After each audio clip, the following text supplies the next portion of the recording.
If you want to get our shows ad-free, head on over to patreon.com/undisputed anime.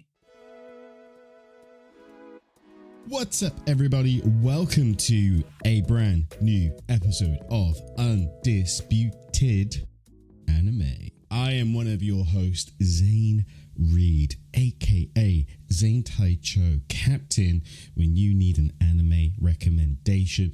As always, I am joined by my best friend, the toasted cheese maker, Susude.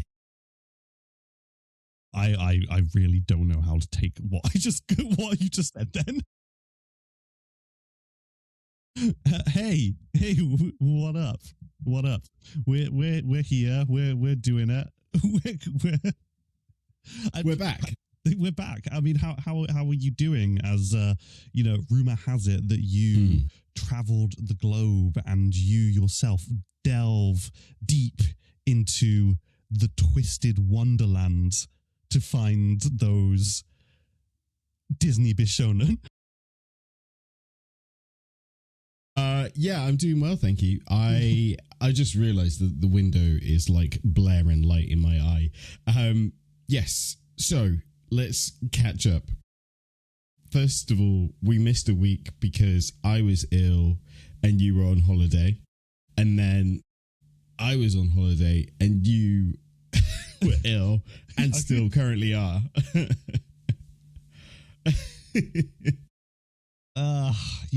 It really just, the immune system's not what it used to be. Yeah.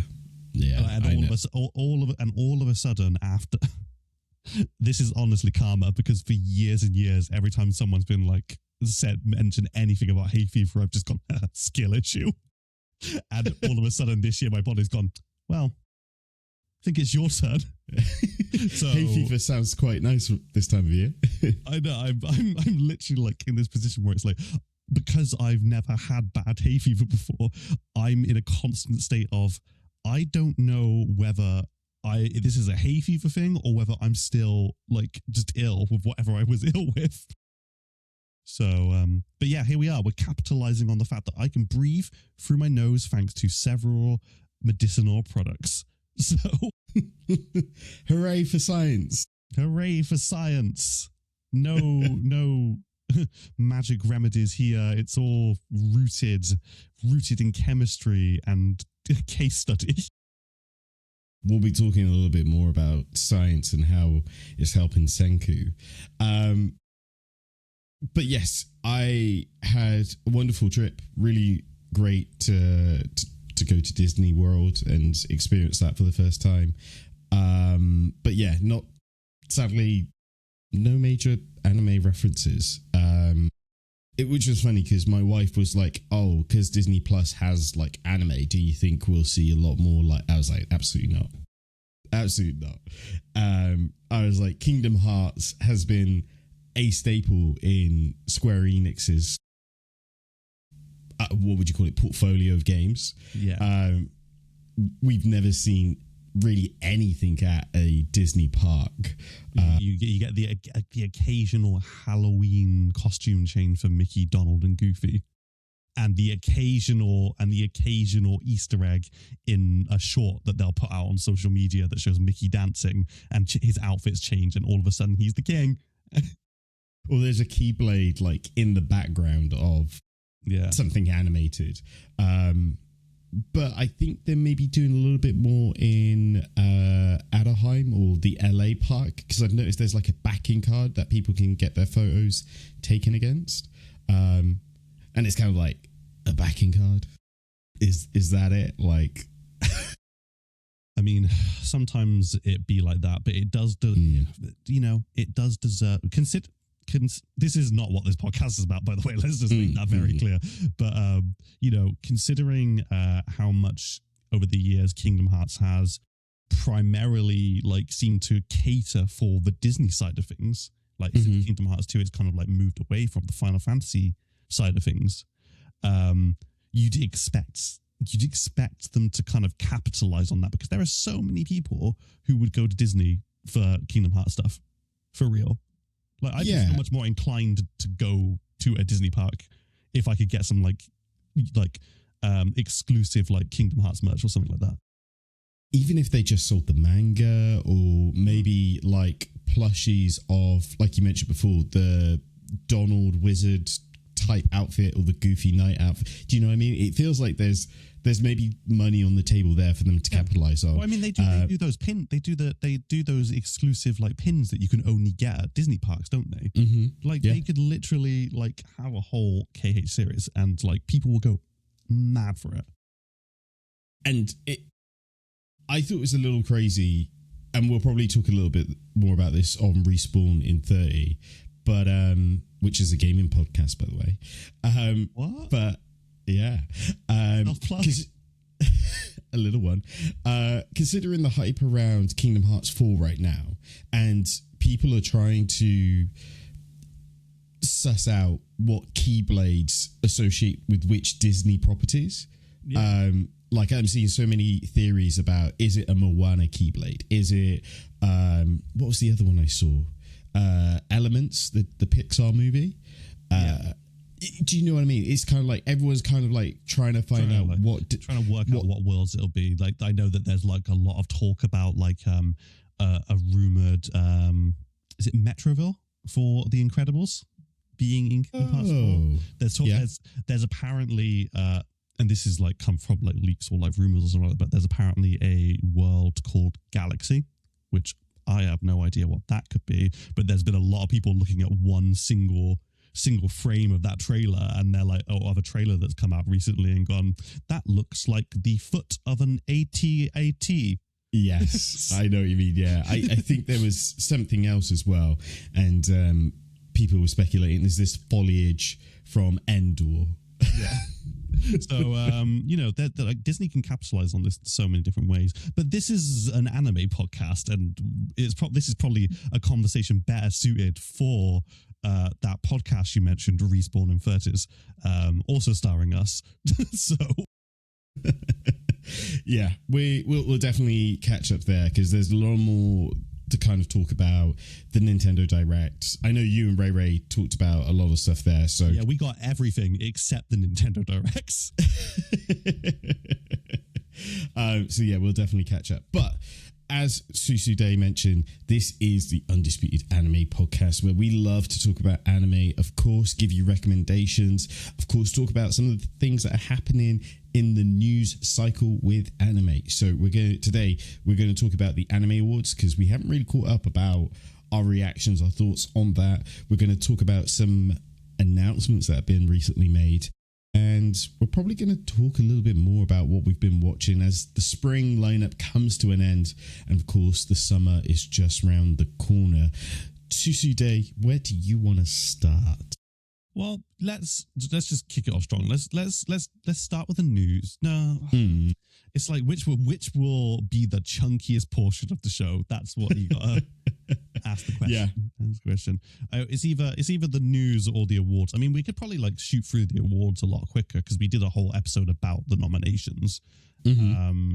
So do you want to start with the awards? Let's start with the awards. Results? Yeah. I haven't got round to actually watching it, which is weird because normally, you know, I would do a live stream, and we did that one year, didn't we, where we watched it and Megan Thee Stallion came out and we were like, whoa. But yeah, I haven't actually got round to it, which is weird because this is like the 10-year anniversary from memory. So it's kind of a big year for Crunchyroll Awards. But let's talk about some of these W's. I'm going to start off with the big one, Anime of the Year. Have you seen what won it? I did. I've got the results right up here, and honestly, I'm not surprised at all. I'm pretty sure that in our episodes that we talked about the nominations, I said that I thought that this would probably win, even though it's not what I would have voted for to win. Yeah. Because am I right in thinking you would have gone with the Summer Hakuru would have died? I think I probably said Dandadam. Okay. No, might have actually been Gachiakuta. Maybe I'll have to go back and rewatch the episodes, which you can find on places like YouTube, on all podcast like streaming apps. You know? Mm-hmm. on reflection, yeah, I think this is deserving considering it's the crescendo of My Hero Academia. Of course, it felt like it brought a lot of fans back. Every week felt like a movie. There was so much hype about every single episode. Like I was seeing dozens upon dozens of like just the exact same clip every single week from that week's episode being like, this is this peak, like, are we back? It's like, and every single week it was like that. Yeah, which I found it really interesting because I feel like the sort of My Hero stock a little bit may have wavered. I don't feel like the hype was there previous seasons. Almost like, you know, the running joke of Midoriya put the fries in the bag and all these other things.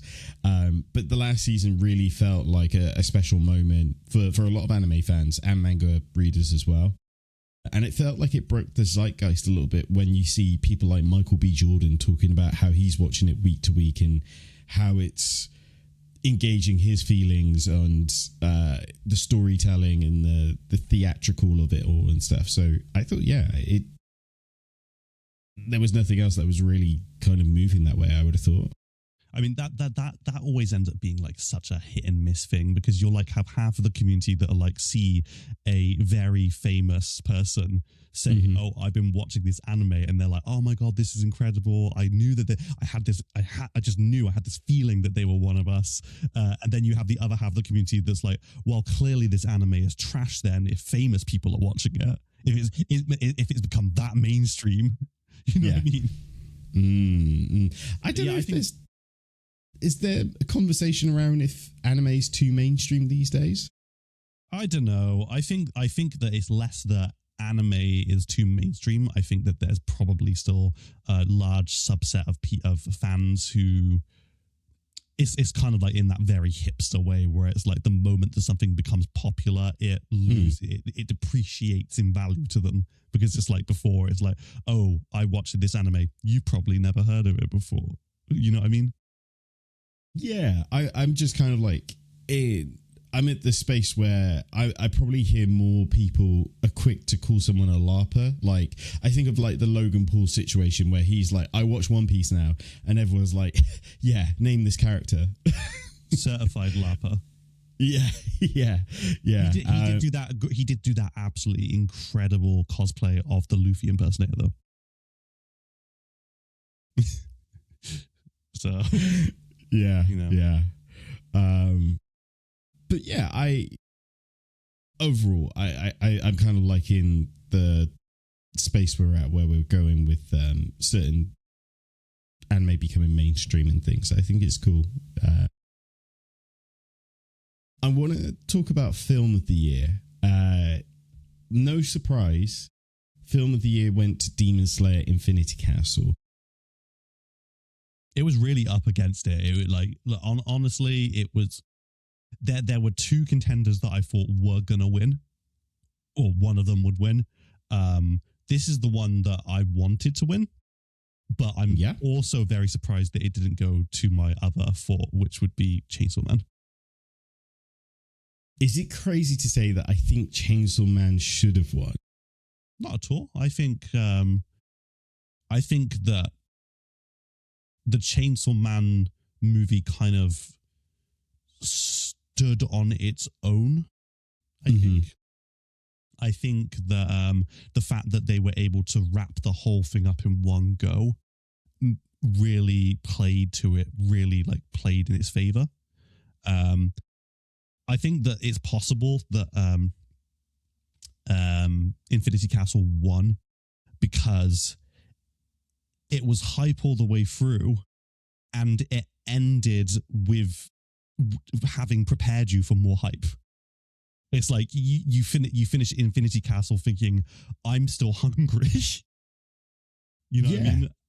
So it's kind of like, I think that because the hype of what comes next is still there, it's very easy to see, for me to see why they won because of that sentiment. Whereas Chainsaw Man is like, it's obviously a continued, like a whole arc in the movie, but that was it did it all in the space of the movie, and it was beautifully done.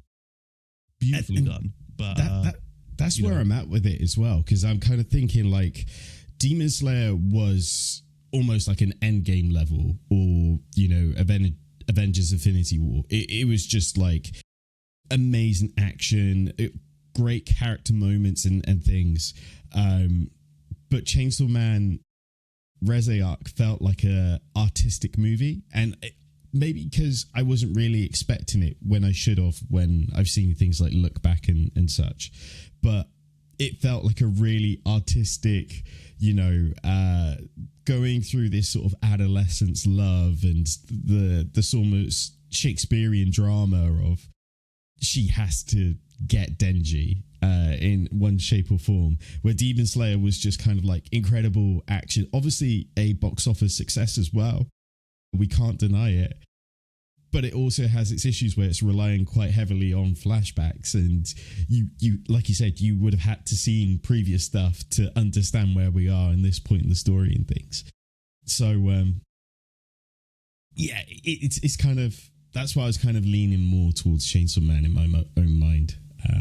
But yeah, these are the results that we got. They're maybe not the exact result you wanted, but I still think it's a deserving win. 100%. I mean, it should be no one's surprise to no one's surprise who won the best continuing series, because I'm pretty sure that they always win this. I was thinking the same. I think this is a year-on-year win for One Piece. I would have probably thought the only other one that might have stood a chance is Solo Leveling, but that obviously won other categories. I'm pretty sure it won like best action or something along those lines. Best animation. Absolutely. Best new series.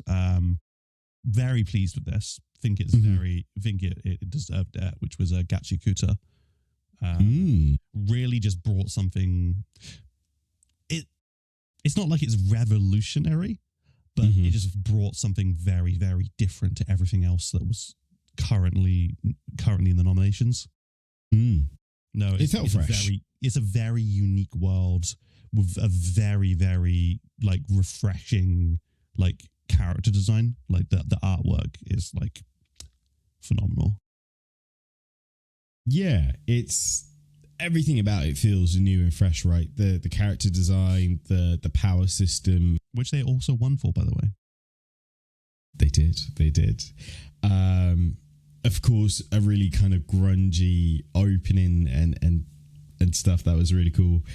Yeah, I'm much on board with this. I think it's really cool. And again, I don't know if the nominations were that stacked against it, because Sakamoto Days has had its issues. It hasn't really. Yeah. Maybe Takopi's Original Sin. There was some 9 out of 10 episodes there, so that could have easily played a part in it. But yeah, I think Gachiakuta, or Gachiakuta, however you pronounce it, I think it is deserving best new series, really. Really, really cool. I think we talked about this when the nominations came through. Original anime, Lazarus won, which I don't know, is a weird. It's not what I would have chosen. Would it be controversial for me to say that I think it won purely from the prestige of the writer? I think so. I think that name is doing a lot of heavy lifting for Lazarus. If you're a new listener and you're unfamiliar with Lazarus, it was created by the same person who did Samurai Champloo, Cowboy Bebop. Trying to think of the third one, Space Dandy. A dandy in space, I hear. A dandy in space. So it had this lineage behind it, shall we say. But again, the nominations were really weird, because you had Digimon Beat Breaker, which is, of course, not a continuation of anything else from the Digimon franchise, but it's still Digimon. It's still a recognizable franchise. That's probably what caused it not to get higher in the ranks, because I think that a lot of people would have looked at it and seen it as like it's its own thing, but it is still Digimon. Is it really original anime? Maybe not. Honestly, I wanted Moonrise to win. I think I said that on the show. I really enjoyed Moonrise. But again, I do see that like there were some pacing things that might have made it difficult to follow in places. But you know, one could hope. I think I was leaning a little bit more to Gundam G-Quacks. You love a Gundam. Yeah, I'm really in a Transformer hole right now. I haven't told you about this. I've been texting Matt from the Manga Attack podcast because when I was on holiday, went on Transformers ride, came off, and in the gift shop they had all these Transformer comics, like deluxe, beautiful, sort of shiny foil covers. And I was like, oh, this looks really good, but I don't know if I'm into it. So I bought the digital versions and I was reading those on holiday, and it's absolutely fantastic. And now, because of the like Transformer lore that's talked about in the comic, I'm kind of on this like journey where I'm like, I need to discover more Transformers. So much so that this weekend I started watching Transformers Armada on YouTube. Apologies, I meant to mute. Say that last bit again so that you can cut out that bit. It's fine. It separates the audio. Okay, cool. Sorry. So you started watching Transformers Armada on YouTube? I did. Yeah. Which one's Transformers Armada? That would have been the one that we watched whilst we were at school. Where they had the mini cons. Oh, the mini cons. Incredible. That really took me back, because there was the movie way back, which had the concept of headmasters in it and stuff like that, where some of the Transformers were modded so that human could ride in them. Really? Oh, I'll have to see if you know what, this isn't a Transformers podcast. I'll see if I can find the movie, because I watched it. I used to have it on VHS. I used to watch it over and over and over again when I was younger. So yeah, I'm in a like Transformers hole right now. And again, if you're interested in Transformers, the comic version series I'm reading is the one by Daniel Warren Johnson. It came out in 2023, and I'm like 20 volumes in. It's been a fantastic read, and it's very gruesome as well.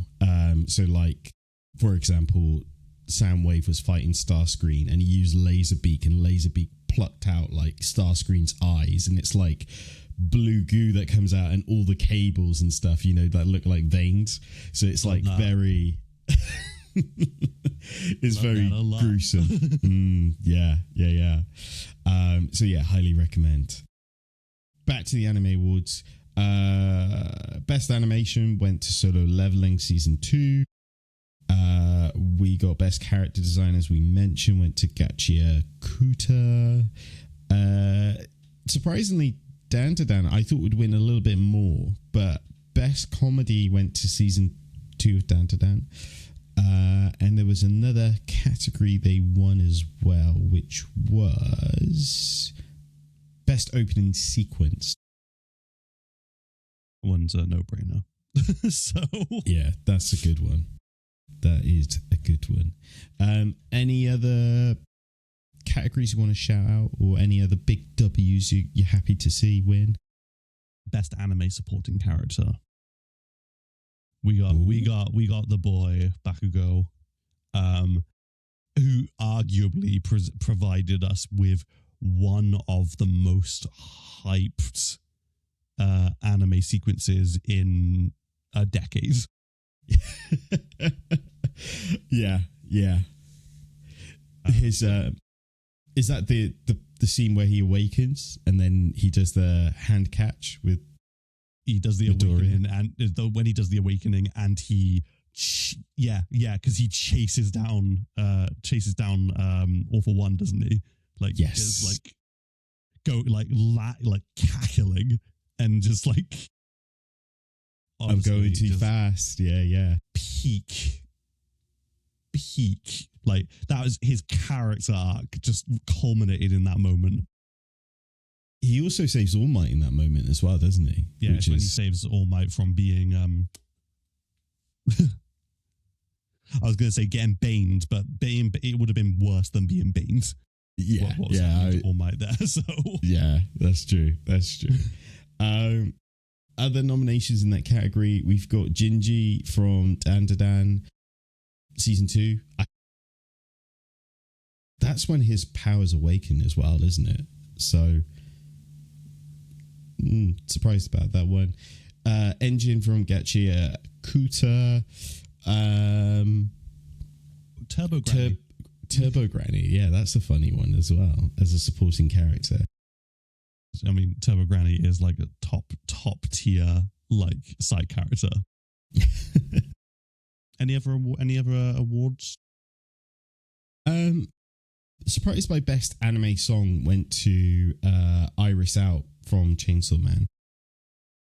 I recently there was a music awards in Japan recently, and that was done live, and I didn't mean to do so, but I ended up watching the entirety of that performance all the way through, right when it showed up on my feed, because it was so crazy. Was it? The choreography in it is incredible. I'll find the link and I'll send it to you, because I was like, wow. And it all and like, I think toward the end of the song, he gets into a shark car. Oh, I like that. That's cool. Yeah, and he's like singing while he's driving this shark car down a red carpet. I'll find the link and share it with you, and Zane could put it in the comments as well if you in the description if he wants. No, that sounds good. Best ending sequence went to My Hero Academia. Again, that kind of makes sense. Yeah, I would say that pretty much sums it up. Yeah. Best voice acting went to I'm pretty sure it's the person who played Akaza in Demon Slayer. Yeah, Charles Emmanuel. For the English. Oh no, sorry, that's the Brazilian. Best anime voice artist performance English was Lucian Dodge for Akaza. There we go.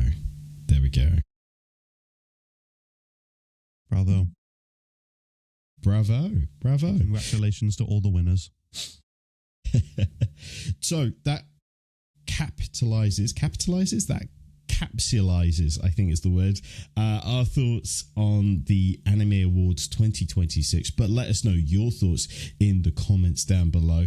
We are going to jump to an ad break right now, but after that we're going to go into anime news.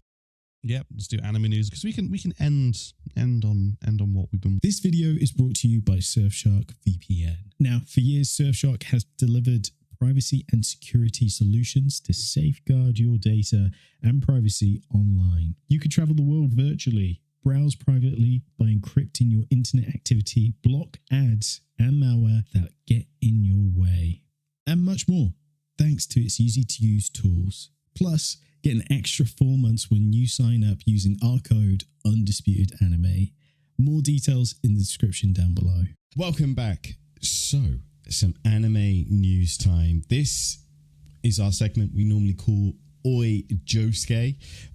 This is when we run through some anime news, talk about what's happening, what potential links and rumors and things.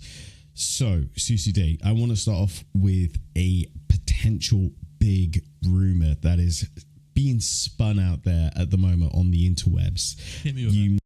may have seen this in the last 24 hours, but I am pulling from the Otaku Nerd.vault. After 10 years, Bleach manga might finally be returning. According to multiple leaks, Bleach's long-awaited Hell Arc is reportedly being prepared for serialization in Weekly Shonen Jump. The speculation comes amid reports that Sakamoto Days is nearing its conclusion, potentially freeing up a spot in the magazine for a major long-term series. Nothing has been officially confirmed yet, but if these rumors prove true, Bleach could be set for one of the biggest manga comebacks in recent history. Susude.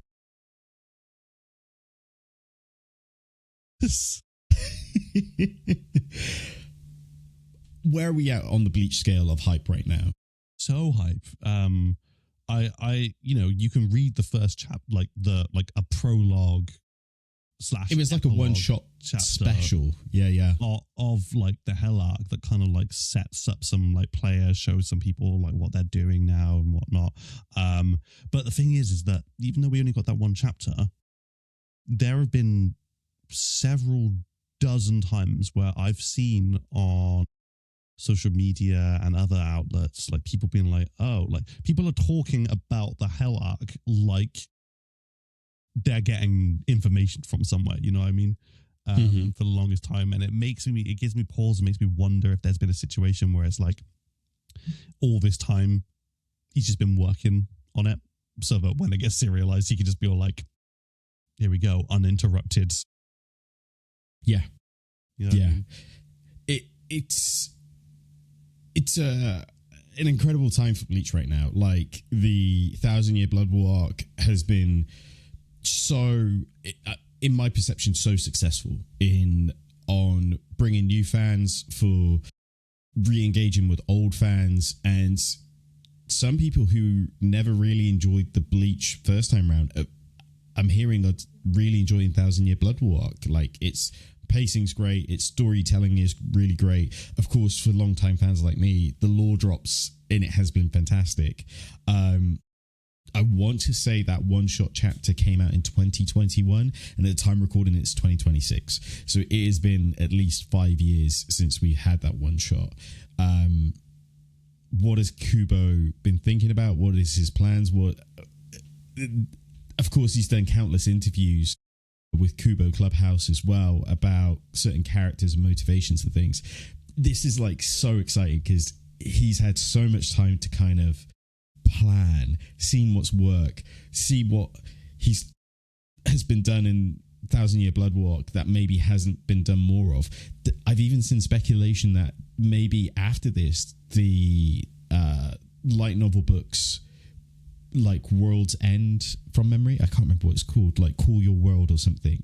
There's potential that those could be adapted into an anime as well. And it's just kind of like, whoa, like I would love this so much. There's a lot of expanded material out there that people would eat right up. Like, please, Kubo, please give us more. And it's not like he hasn't done anything in that time as well. Like, he has, of course, done some work on Burn the Witch. Again, those adaptations have been good, but I wouldn't say they've reached the levels of Bleach. I hate to compare it, but this could be a sort of One Piece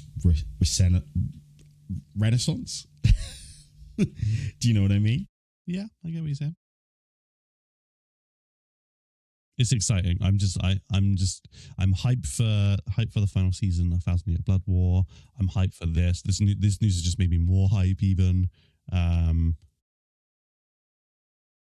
Just put it in my veins right now. This is going to sound really brash, really narrow-minded a little bit. I can't see Kubo failing the same way Boruto has failed in the legacy of Naruto. This isn't a conversation that I want to have right here because I've got a lot to say. Because I have been really enjoying reading True Blue Vortex. Mm-hmm.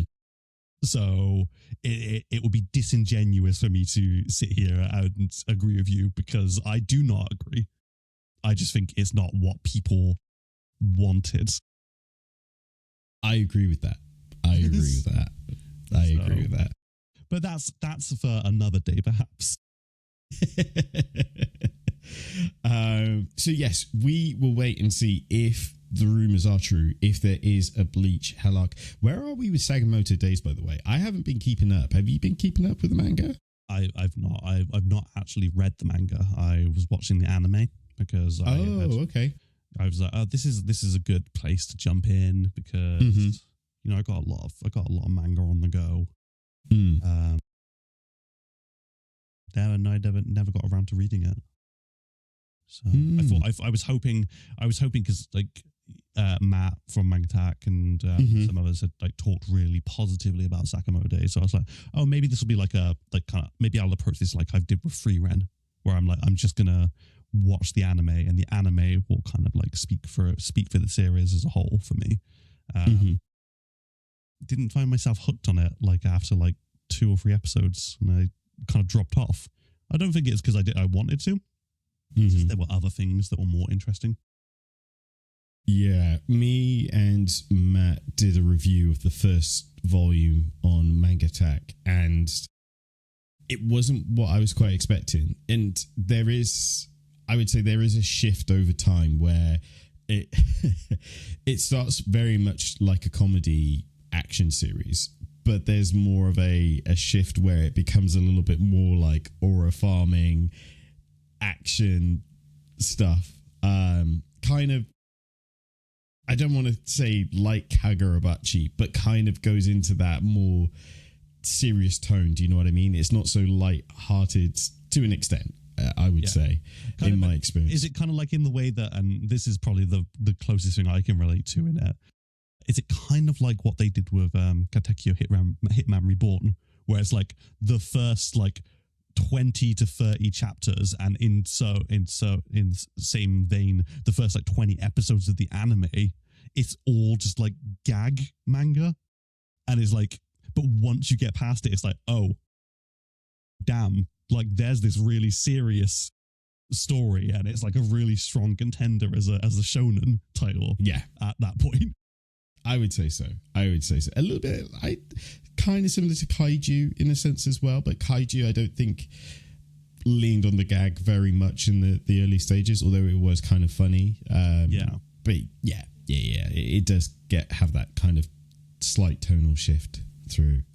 We're going to keep the ball rolling into story number 2 with Bleach. I'm currently pulling from the Otaku Insider.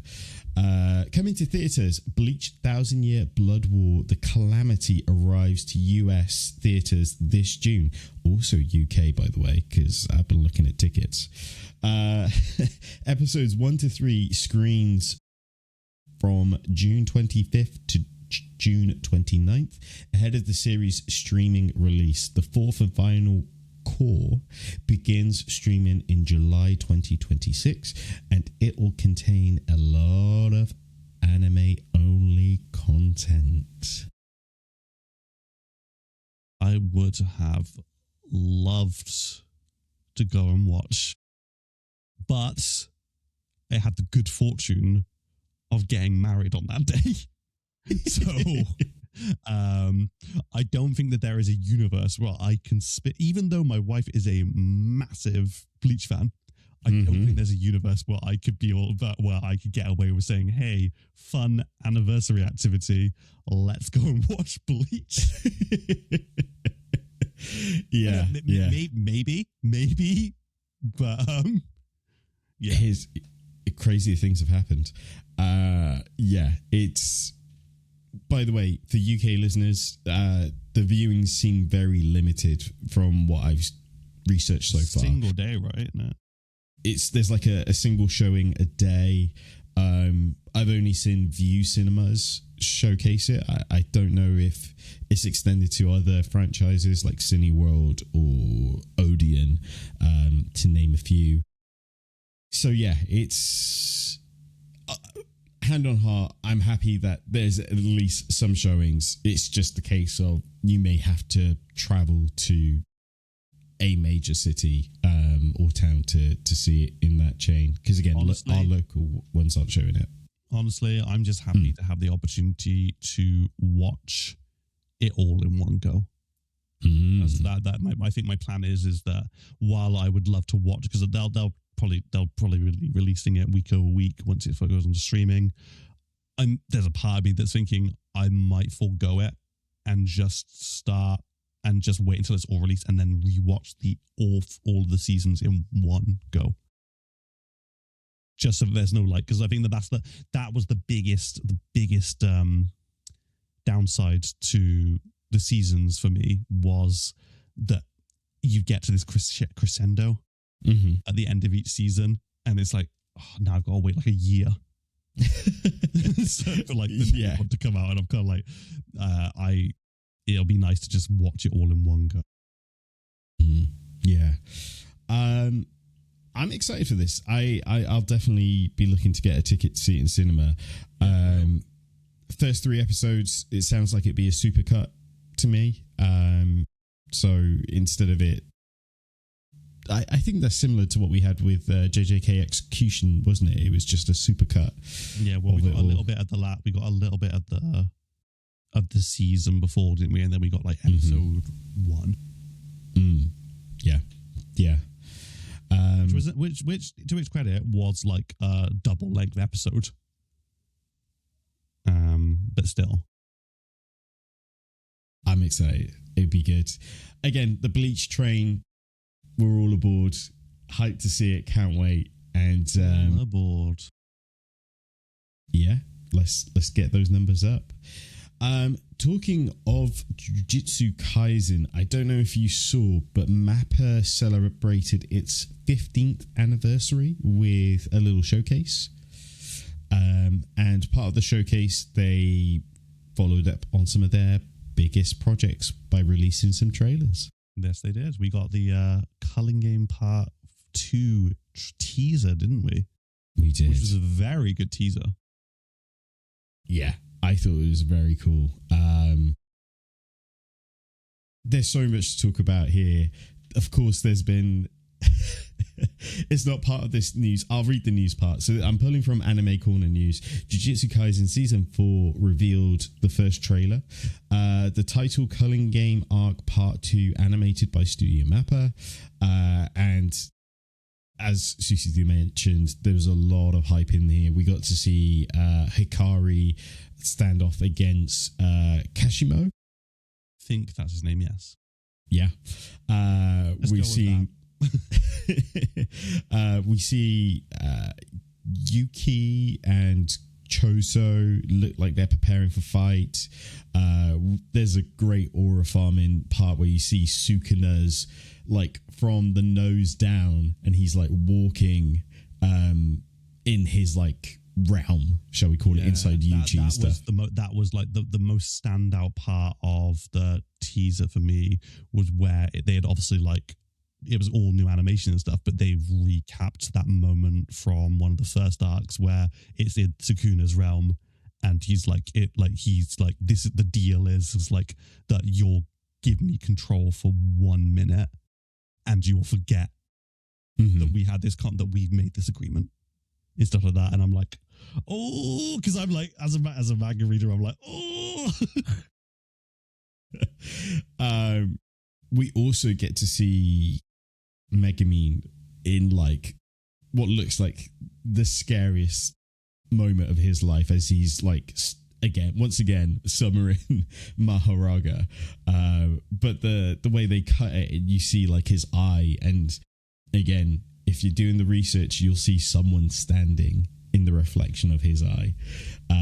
No spoilers, of course, but there's a lot of cool shots in this, and it's getting really exciting.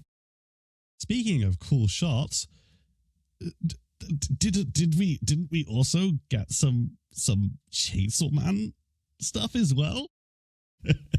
Great segue. I'm once again pulling from anime news. Chainsaw Man Assassin's Arc revealed a new trailer.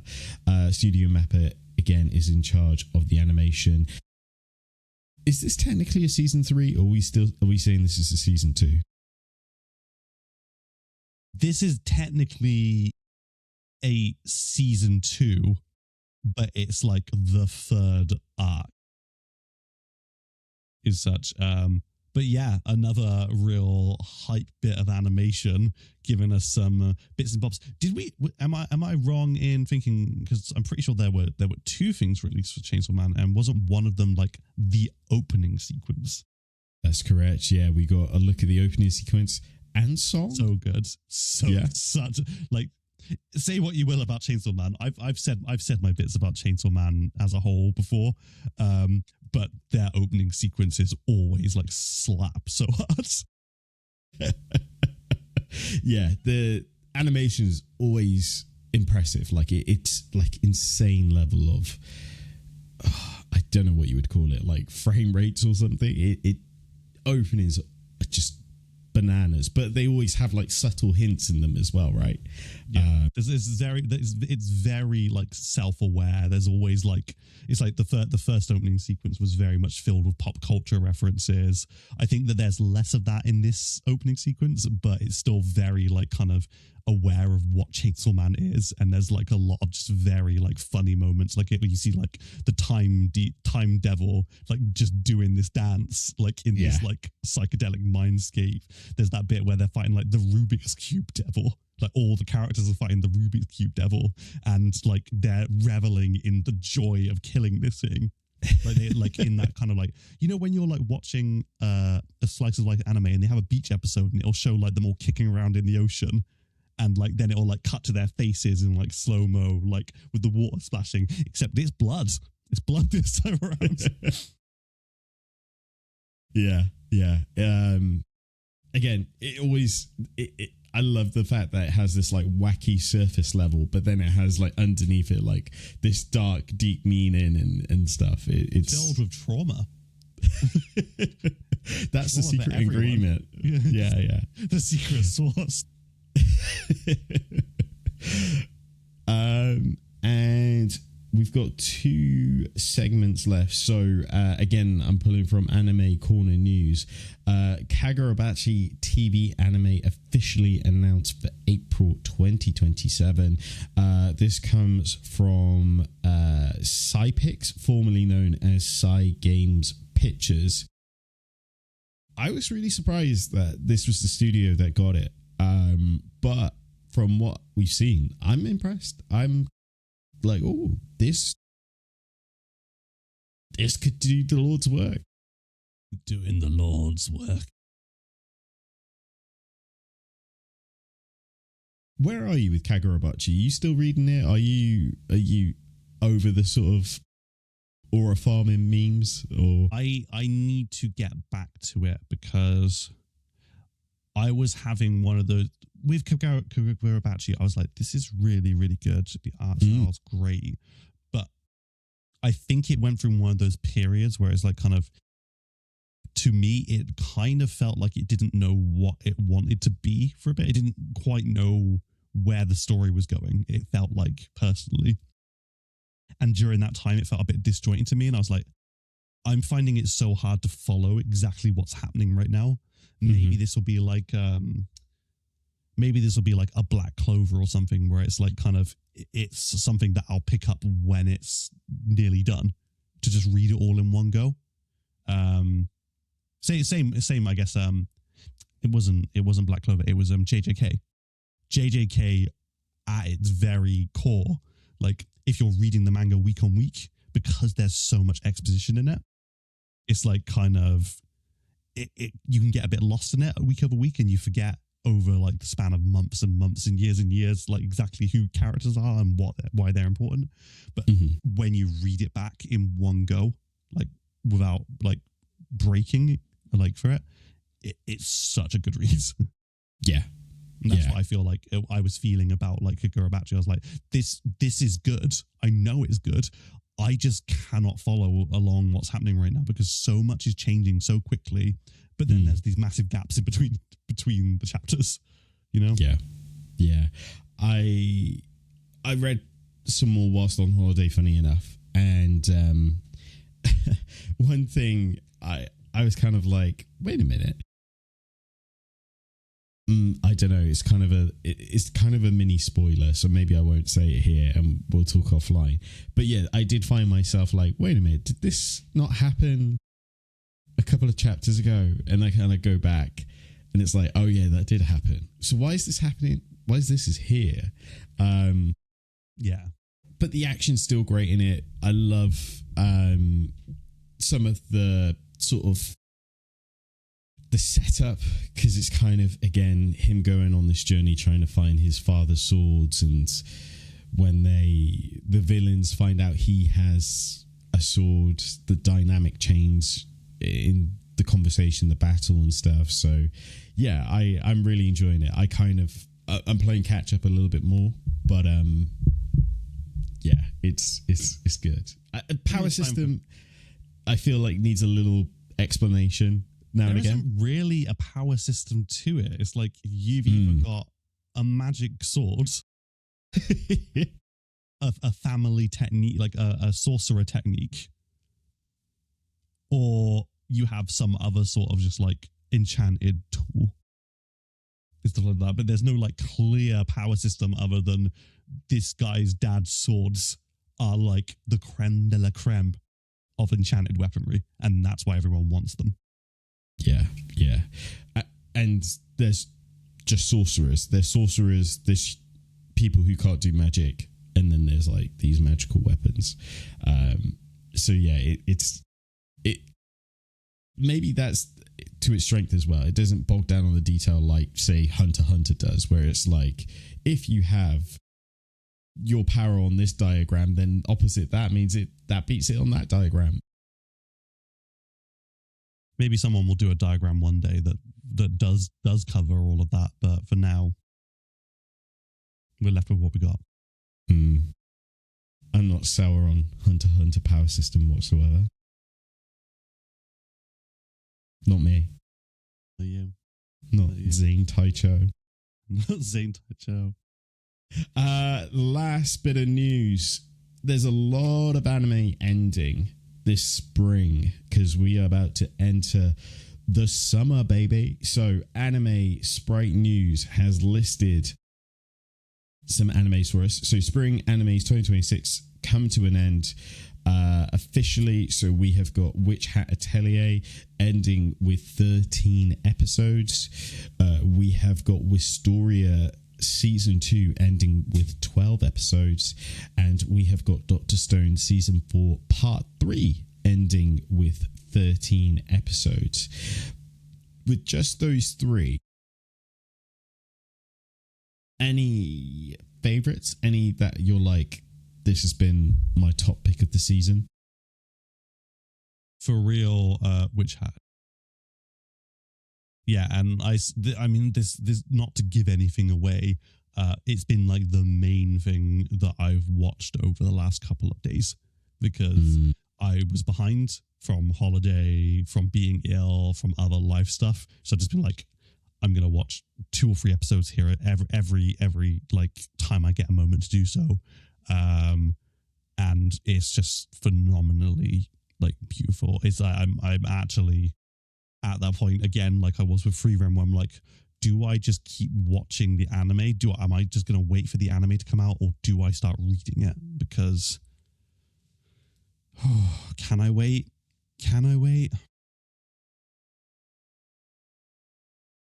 I really enjoyed it a lot more than my experience with the manga as well. I found with the manga, I wasn't engaging with it. Do you know what I mean? I felt like I was just kind of surface rate level reading it. I wasn't kind of like in love with the reading experience. But watching it week to week, I've been like, this has been amazing. And especially the dub version as well. The fact that they've seasoned in like British accents into it has That's been how you know that they're from the magic world. It's been a great added touch. I don't know if you saw recently, but they, minor spoiler for the most recent episode, they introduced a new brim cap witch, and they've got like a really Cockney voice. See, I would never see that because I think I started watching episode 1 dubbed because I was like, I want to watch this while I want to do something else, and then I quickly had to go from dubbed into sub because it was a little bit grating to me, one of the characters, and she's got a lot of screen time. So kind of Cockney though. I mean, to be fair, I think I sent a comment about this to our group chat this morning because I've been watching it, where I literally was like, why do the Atelier witches have like hats have no aura whatsoever? Like, they arguably have the worst hats. And the brimless have such good hats. Yeah, You've got such good hats. Like, I've only seen one, and that, like, when they were talking about the brim hats, where it shows like just like a lineup of them, and I'm just kind of like watching it like, these people are so fucking cool. Yeah. Like, they are, the aura that these guys are producing is Sung Jin Woo level. You know what I mean? Yeah, the designs of the brim hats are really, really cool. I think the closest one is maybe the Knights of Morales, where they've got the sort of wings on the side of their caps. Maybe it's just from like the sorts of media that I consumed as a child, or more so the media that was like kind of I was subjected to because of being a child in the era that I grew up. I can't not see a hat like that and think of anything but like an elf, but not like an elf, a cool elf. I'm not talking like a Legolas or forest elf kind of like thing. I'm thinking of like just like very bad kids TV pointed hat elves and gnomes. Yes, I know what you're referring to. Yeah. So, I'm with you. Yeah, I've been enjoying Witch Hat Atelier. Similar to Free Ren, and I don't know if you have this experience where I'm kind of like, I want to watch something, but it's kind of like I may be a little too tired to watch Witch Hat right now. So, because I know it will take some concentration to understand the deeper plot points. So maybe I'm just going to watch like a Dr. Stone where everything's explained at me, even though it's the word of science to happen. Yeah. Talking of Dr. Stone, and really enjoying this season, I might be a little disappointed about the villain. And that could be the jet lag talking, because when I got back, I saw there was a new episode and I was like, I'm going to power through. I'm going to see who Y-Man is, because it has been grating on me. I need to find out who it is. And then when I discovered who it is, again, no spoilers, I was kind of like, oh, I think I might just go to sleep now. I loved the reveal because I couldn't have seen it coming from 1,000 miles away. I couldn't see it coming either. I really couldn't. It was such a well set up twist, especially because when they first hear Y-Man's voice, I can't remember how they do it. Don't they like point like a radio at the like radio receiver at the moon or something like that? And then when you hear Y-Man's voice for the first time, at least in the manga, I just remember it showing like this very shadowy, like very dark, scary figure, which you associated them with the voice. So when we actually found out who Y-Man is, I was well played. Like absolutely well played. Like who could have guessed this? Who could have guessed this at all? Yeah. It's again, it like you say, it becomes a bit of a explanation dump on why I can't even say the word now. Petrification takes place and all the events after as well. And I was just kind of like, you should go back to it when you're not jet lagged anymore. I think so. Of course, Wistoria will have a place in my heart. I'm not going to gush about that with a handful of minutes left of the episode. ReZero Season 4 Part 1 is ending with 11 episodes. What else is on this list? We have got Rent a Girlfriend Season 5 ending with 12 episodes. We have got Marriage Toxin, which is something I have been watching. Ends with 13 episodes. Have you heard of Marriage Toxin? I've got an idea of which plot it is, but do just give me a quick synopsis just in case I'm thinking of the wrong thing. Marriage Toxin is about a hitman who specializes in poisons. And basically his clan, his family are forcing him that he needs to get married. Like they need an heir to sustain the clan. So he's on a mission to try and find a wife. And he has a sidekick to counsel him on how to socially approach women and how to flirt and how to talk about hobbies. They don't teach that in the clan. It is a romance comedy, but it has like amazing animation when it comes to action, because of course there's the hitman element of it all. So it's kind of like a bit like Roma 1/2, where it's all of it is romance comedy, but then it has like amazing action fights against other hitmen, other shenanigans. Like he used his poisons to melt a car in half to try and save someone. It's fantastically animated. So yeah, it's a double-edged sword. If you love good animation and fights, it's there, but you just kind of like have to get through the comedy romance parts to get there. Good to know. Classroom of the Elite Season 4 will end on 16 episodes, and Snowball Earth ends on 13. That's another one I've been really enjoying. Yeah, I would say those are the top ones. Fantastic.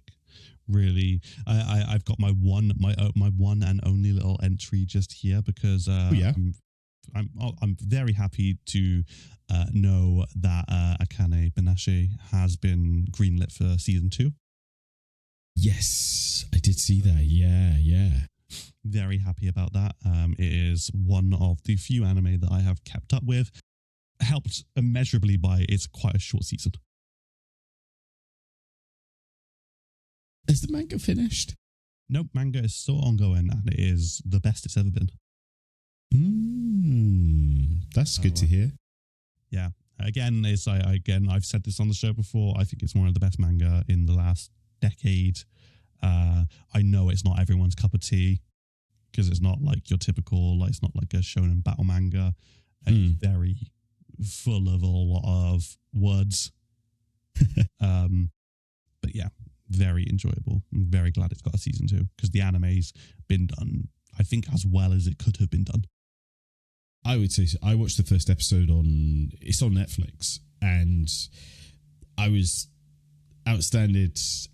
I was shocked, impressed, all those words, with the level of animation. Like when that moment with her father talking and he's going through the motions and he lets out his breath and it felt like a vacuum of air and stuff. Yeah. I was like, wow, this is so amazing. Because of what the story's about, it was going to be one of those things that when it got animated finally, they were either going to get it right or they were going to get it wrong.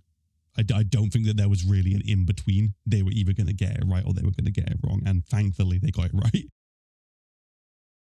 I'm glad it's being animated so well. But yeah, I'm maybe because there's been a lot this season. Again, we haven't even talked about Demon of the Shadow Realm. If that's how you call it, Demon Days. I can never remember it. It's the longest title in the world.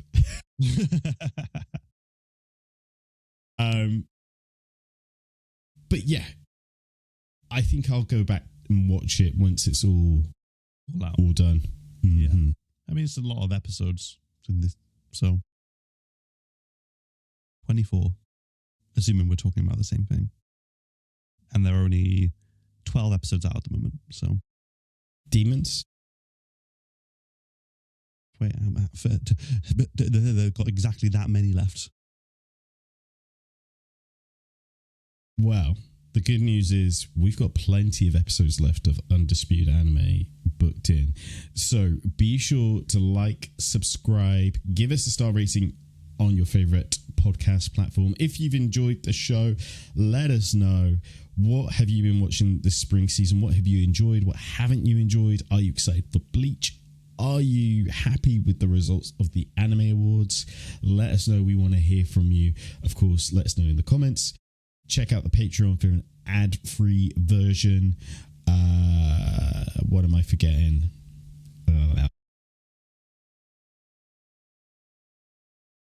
I go through this. Going through the motions.